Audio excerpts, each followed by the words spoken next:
So what better way to do that than pairing? So my goal became pair with everybody. Being myself, I love to brand things, so I knew if I was going to get to know everyone, I needed to figure out, how do I get folks to want to pair with me? Enter Pair-a-palooza. Originally called Pair-a-palooza because it sounds way more fun to say. So I decided to set up a 2-day smorgasbord of pairing sessions, and I opened it up to the company. Here's the announcement message I threw in Slack. It's just like lots of emoji trying, getting everybody real excited. It kind of worked. I used the appointment feature in Google Calendar to allow folks to choose a time that works for them and set it up on my calendar easily, and I got 4 pairing sessions with fellow developers, a mobile dev, and a designer. I was off to a good start. I paired with some great colleagues, and I learned quite a bit about myself and my pair. Soon enough, I found another opportunity that brought my idea to a new level. Chapter 2. At Table XI, we have this weekly lunch and learn event that happens where staff are encouraged to share some knowledge or some passions with everyone. And I decided I would run a lunch and learn about how using zines to communicate technical concepts was a really great idea. So some of you may be asking, what is a zine? Kind of talked about it before, but a zine is an independent magazine of specialized content, typically distributed by photocopying or sharing a PDF. This is one of my favorite definitions of it, but being the crafty person that I am, I've always loved do-it-yourself things, and my love for zines truly blossomed at the Write Speak Code conference a few years ago after attending this spectacular technical zine workshop run by Amy Wibowo. Woo! Yes, shout out. While writing out my lunch and learn talk titled as shown, "It's Amazing All You Can Do," I focused on Amy Wibowo and Julia Evans as 2 super cool folks who make technical zines, Amy with Bubble Sort Zines and Julia with Wizard Zines. And learning from their technical zines on cryptography and Linux networking has been really refreshing and affirming, and they've inspired me to make a few of my own, as you can see here. Get that Bitcoin.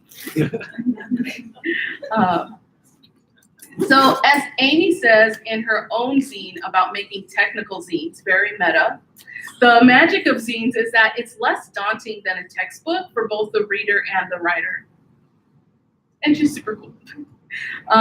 Making a zine can help you be succinct and craft a concise but impactful story. It requires the writer to spend time with their subject matter and get to the heart of what you want to convey in an accessible, inclusive manner. And as Julia says, it's also a great way to share information about things you love. I was especially excited to share my erasable pens and the tips that I had learned from Chuki-chan about making icons and ribbons and beautiful mistakes. I particularly love the way zine building gets you to be tactile and creative. And honestly, who doesn't love playing with scissors and markers? Okay. No, it's okay if you don't realize everyone's opinion is valid here. Not to play with scissors. But I realized if I'm gonna teach people how to make a zine, maybe I should have an example of one to show at my lunch and learn. So I decided to make a zine introducing myself and how I like to pair. Enter the Pair-a-palooza zine, volume 1. Pretty. This zine was organically created, and I'm going to talk about what inspired each page. I had a lot of fun, for example, drawing this doodle of 2 curly-haired folks pairing. Isn't it lovely? I don't know, you can barely see it. It's very weird seeing it this large. It's very small. First, so in terms of what I was going to put in there, We had just taken a 3-part series of communications workshops at Table XI as a way for folks to understand how to better give and receive feedback and have more vulnerable conversations with each other. So I added a bit of that information in my zine. After that, I thought back to how our tech lead had my co-apprentice and I watch a presentation by Justin Searles called How to Program, where Justin discusses his Searles-Briggs type indicator, a play on the Myers-Briggs. And it's designed as a way for developers to take some introspective time to identify how you act, feel, and think in a variety of contexts and how that affects the software that you write. So we took the survey and I found out I'm a FANT, or a fearless, aesthetic, naive, thorough programmer, which is pretty fascinating to me. So I added that in there. And these are the differences in that information. Next, I remembered when I went to Dev Boot Camp, rest in power, Bison representing. And we always introduced ourselves with a quirk. I thought it would fit right in with my Table XI colleagues, as one of the first things I did upon accepting my role as apprentice was fill out a fun quiz about myself that would be sent out to all staff on the first day. So I threw some quirks in there. Then, as a woman of color with no keychains in sight with my name on it at any tourist store in all of the world, I knew I would have a low tolerance for being called Carrell or Karen or Cara. So I made sure to remind folks how to pronounce my name to set the record straight up front. By the way, it's Cara, like I care about you. Lesson for the day. Being an educator who's taught new coders of all ages, I recalled a few of the lighthearted battles that often come up and still do as developers seek out community, like, are you Team Sublime or VS Code? Or do you use tabs or spaces? Or Bash or Z Shell? Or are you a Mac or a PC? So I threw some of those things in there. Then I pulled from my recent Pair-a-palooza experience, and I recalled what I found fascinating to discover when I paired with folks, like which browser they used, or if I need to bring a mouse or a keyboard with me, or other plugins and shortcuts that might be used while we pair. Someone on my team uses Dvorak keyboard, and we learned very quickly that was an unexpected barrier to us pairing. I was like, what are we doing? I also recalled one common response when pinging folks to participate in Pair-a-palooza. The response would be, so what should we pair on?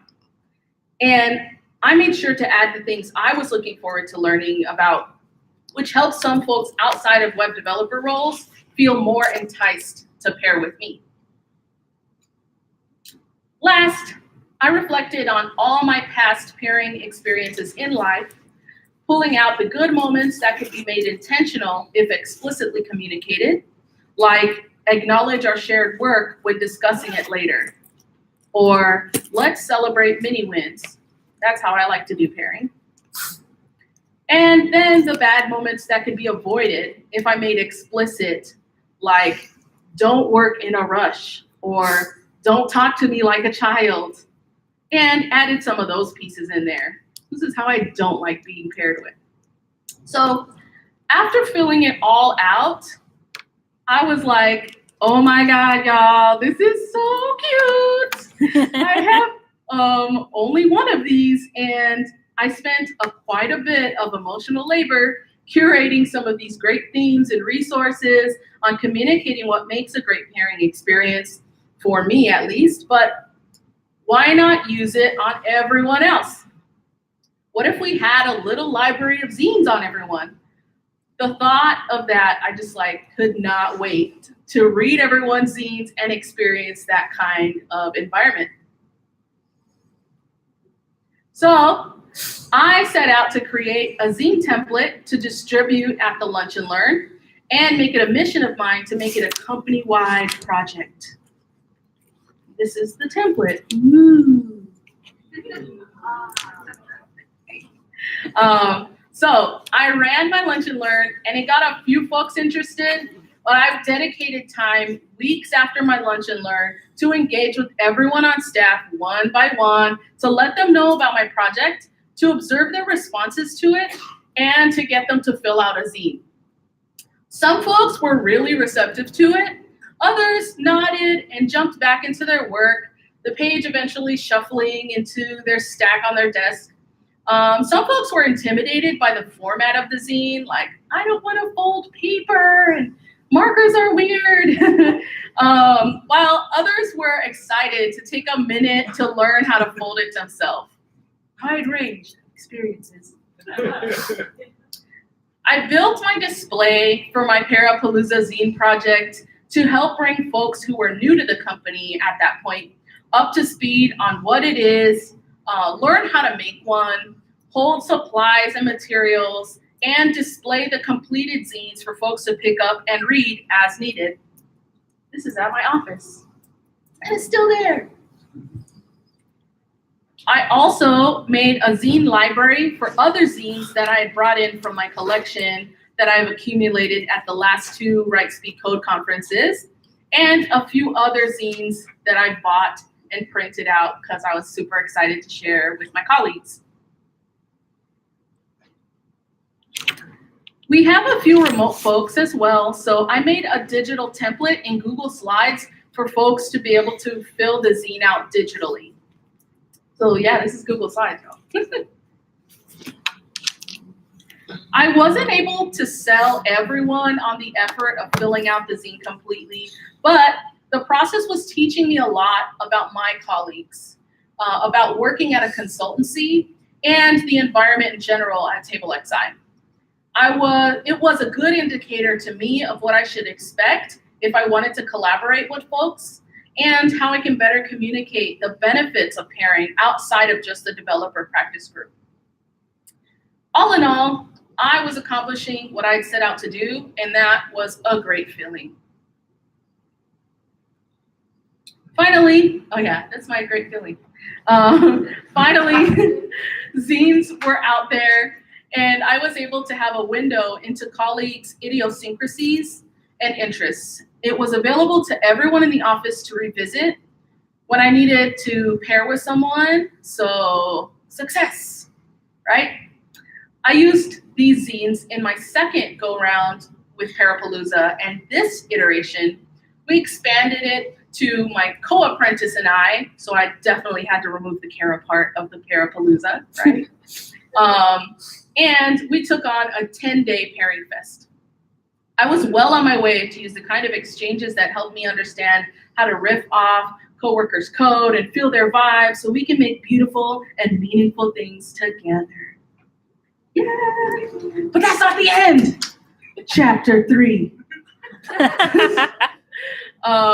Running my second iteration of Pair-a-palooza with zines gave me a lot to think about and to act on. It taught me about things like access and distribution of knowledge, and I was ready to iterate and keep growing the experience for everyone.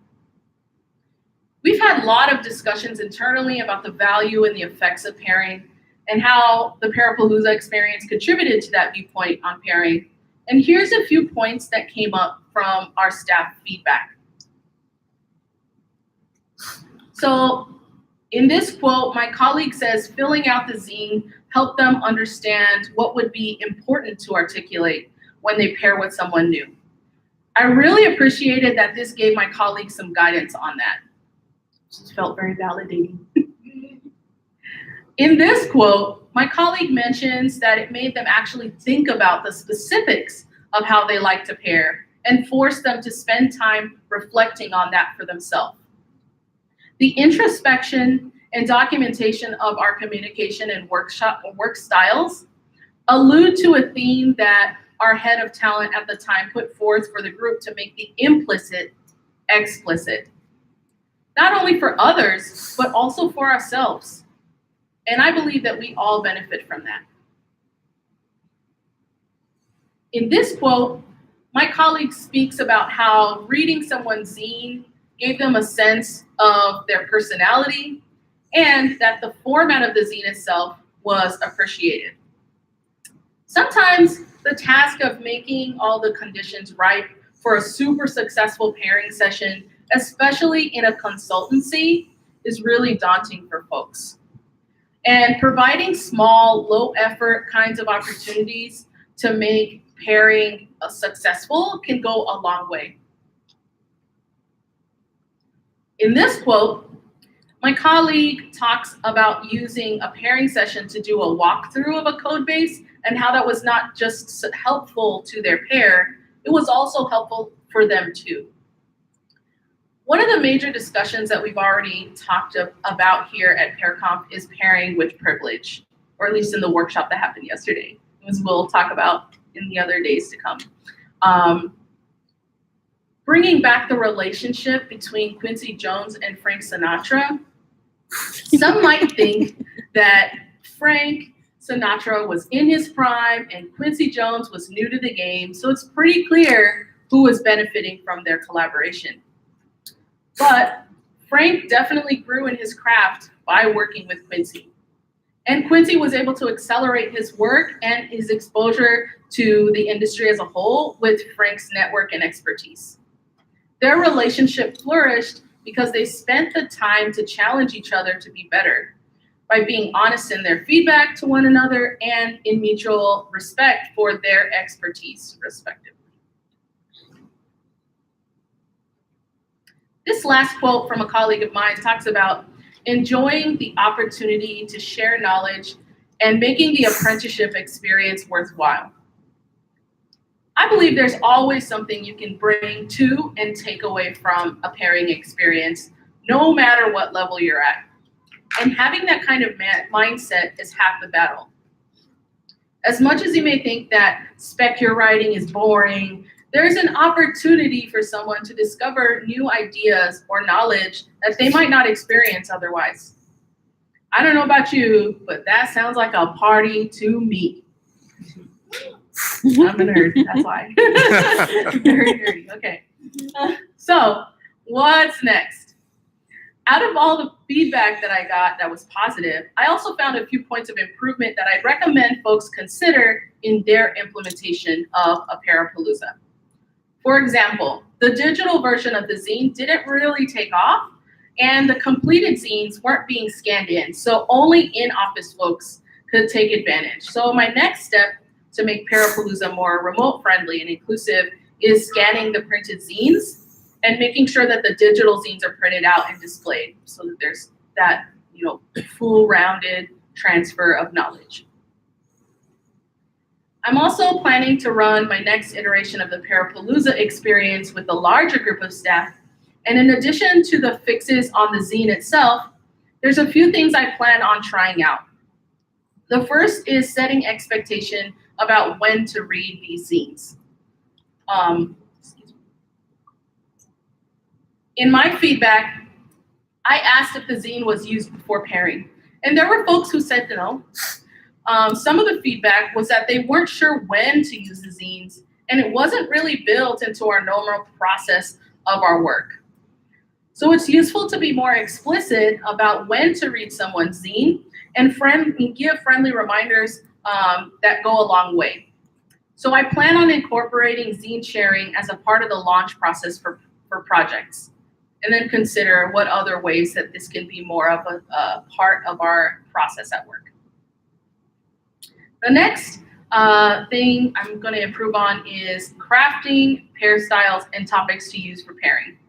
So other folks expressed not really knowing what to do with someone. So that inhibited them from feeling confident in the pairing session or from wanting to pair at all, right? Having a few examples of what kinds of pairing can happen, like ping pong pairing for tests, or refactor pairing, or a code-based showcase, which is my favorite. It gives more scope and it guides folks through a pairing session, letting them go through the process, feeling like there was an intentional goal. Since we're not primarily working in the office, we've talked a lot about helping make more guidance for what individual preparation can be done. So a pair can be successful during their session. So that's something we're exploring as well, creating a preparation checklist. And last, a Pair-a-palooza passport. I personally believe documentation is important. And one piece that I wasn't able to implement the last time was my Pair-a-palooza passport.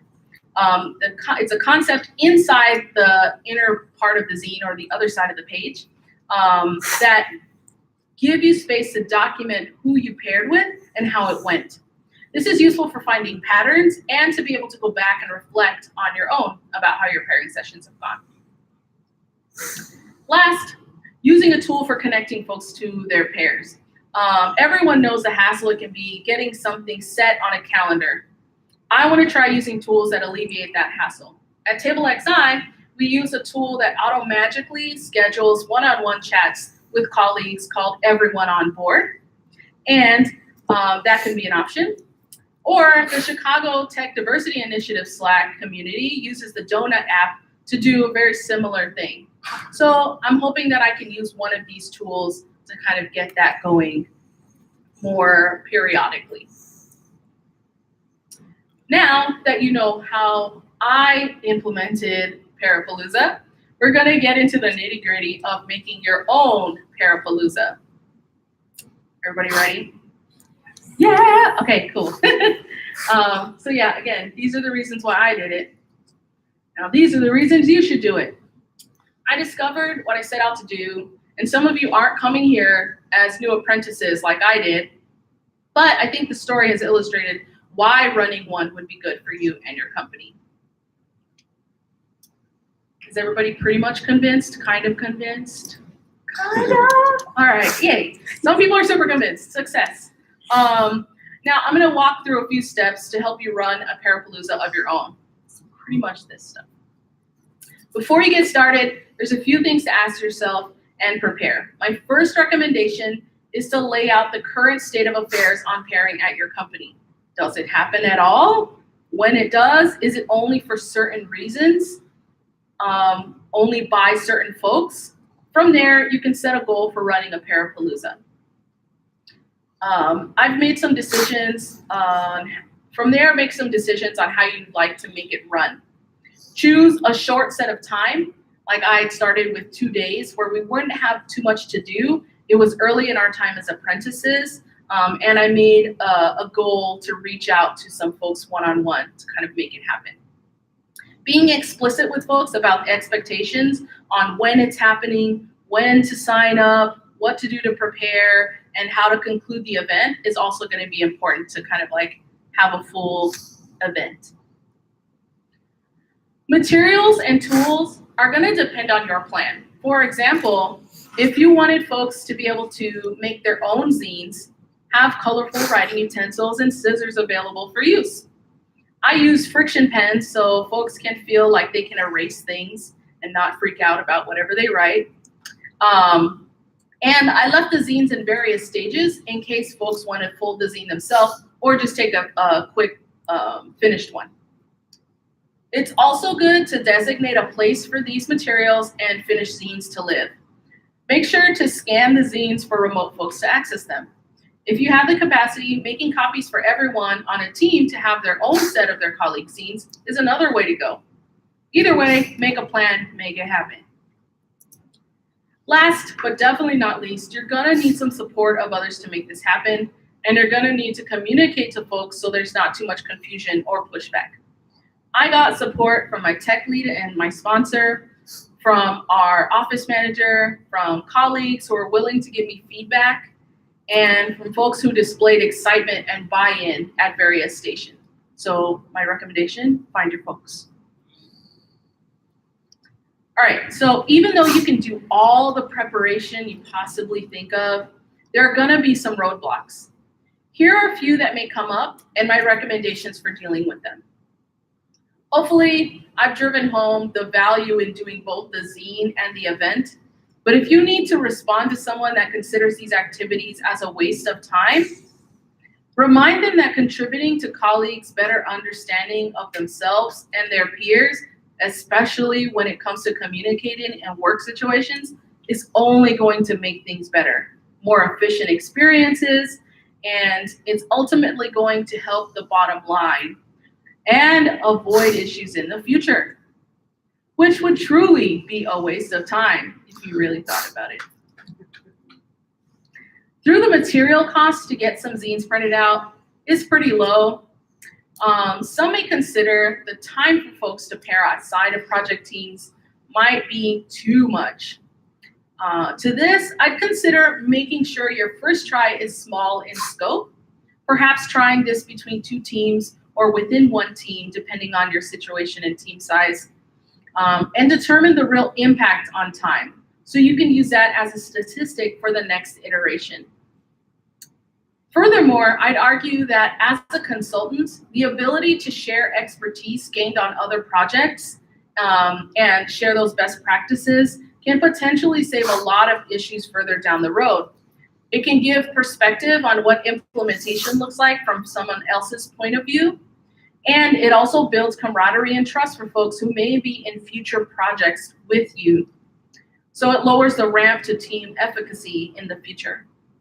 And as I'm sure we can all attest to, the transfer of knowledge on a project or tool in a space allows for more folks to be able to jump in if someone's out and unable to work on the project in need. So all good things.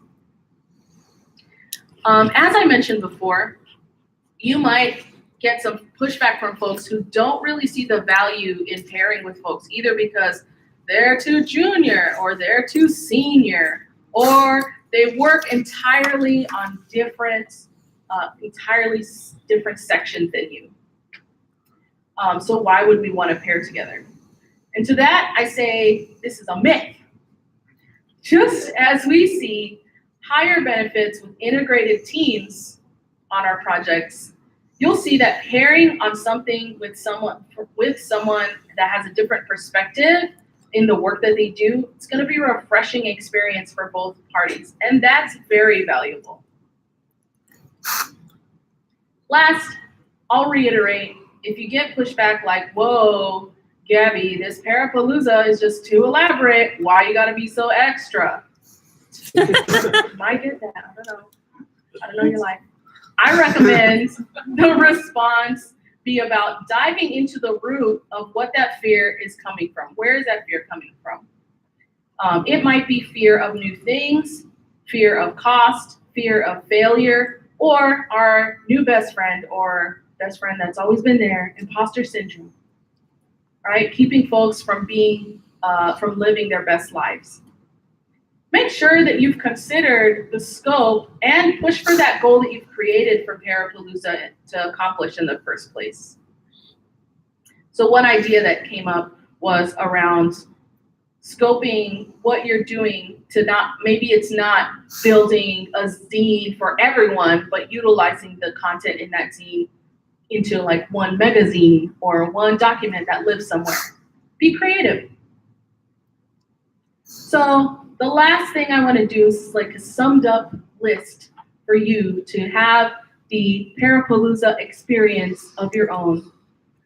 Steps for the event and steps for the zine. And I'm going to leave you with these tips and 2 zines of your very own to fill out for yourself and give to someone else so you can try this experience out on your own. Lloyd and Noel are going to help distribute the zines. Thank you, Lloyd and Noel. You're awesome. So again, I'm Carrell, and I thank you for letting me jam out with you. I hope you fill these zines out and share them during PairConf and take them with you to your companies and future pairing sessions. This link will get you to the GitHub of this project in itself that has the resources kind of that I spoke about here. It has the printable and digital templates for these zines. It has instructions for how to fold a zine, which is like a lot of hamburger and hot dog folding. Y'all remember that from when you were little? And yeah, some references and resources in this slide will be available there as well. Yeah. All right, and that is all. Oh yeah, I will defer to our esteemed MC around whether we have time to take questions. We do. No, we don't. Not, but I am available if anybody would like to ask me questions about Pair-a-palooza. So thanks for coming to this party with me.